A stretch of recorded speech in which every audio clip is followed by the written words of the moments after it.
Hey, good morning. It is Monday, and this is Billy here with your 90-day growth challenge Monday email.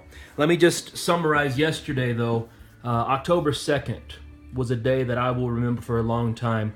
Let me tell you why it was so special. We baptized 31 people yesterday alone. We had Joe Sangel in our services, and he did his first teaching on I Was Broke, Now I'm Not. Yesterday alone, in our three services, two Sunday morning and then our Sunday evening financial learning experience, we had 1,600 people at New Life yesterday. It was pretty cool, pretty special. I'll remind you, we have 2 more weeks of the I Was Broke, Now I'm Not series. We'll follow up with a couple of other finance-oriented messages, 2 topics that Joe suggested that I share with you as continuation of what he started out yesterday. The financial learning experience was last night.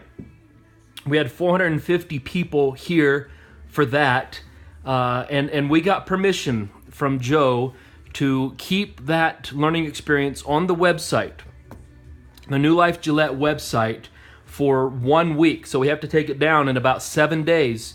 But it'll be up there for 1 week. You can find the financial learning experience, 2-hour experience, newlifegillette.com. Go to the watch tab and then click on demand and find that service. And you can also find yesterday morning's service, I Was Broke, Now I'm Not series kickoff. Remind you that October 26th, Big Daddy Weave, get your tickets available on Sunday mornings. You can also buy them on the website. Now, let's get into this week's reading plan, 90-day growth challenge. The pieces of it are communion. We've been doing that. Hope you are staying involved in your life group. We'll talk about the reading here in a second. And the prayer part of it. Remember, your prayer doesn't have to be a prayer, not one that you recite. In fact, it's probably better that you don't just recite one. It's a conversation you have with God, your service time, a tithe challenge. Joe talked about that yesterday, and then inviting someone to one thing. So hopefully you're staying up with all that stuff.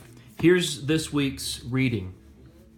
We have on Monday, we start with Matthew chapter 4.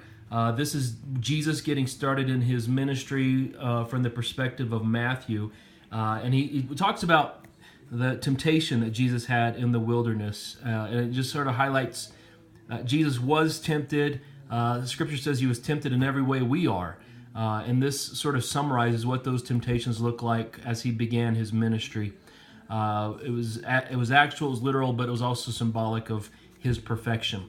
And then he goes around calling his disciples. And what was cool in this reading is that when he called the disciple, they just dropped what they were doing and they followed him because they saw in him the life that they were meant to live, and they dropped everything for the sake of that. The Tuesday, Wednesday, Thursday readings are from the book of Acts. There's an odd story about this couple named Ananias and Sapphira. Read that. What you'll pull from that is kind of odd. You might just have some doubts about what in the world is God doing with this couple, because they dropped dead in the middle of church one day. It's kind of an odd story. I love the story. But what it highlights is that God does not accept, he does not like, does not tolerate pretenders, and that's what these two were. And he taught them a lesson, and everybody else in the early church a very serious lesson that day. And then the Friday reading is from Psalm 23. It's the Shepherd's Psalm.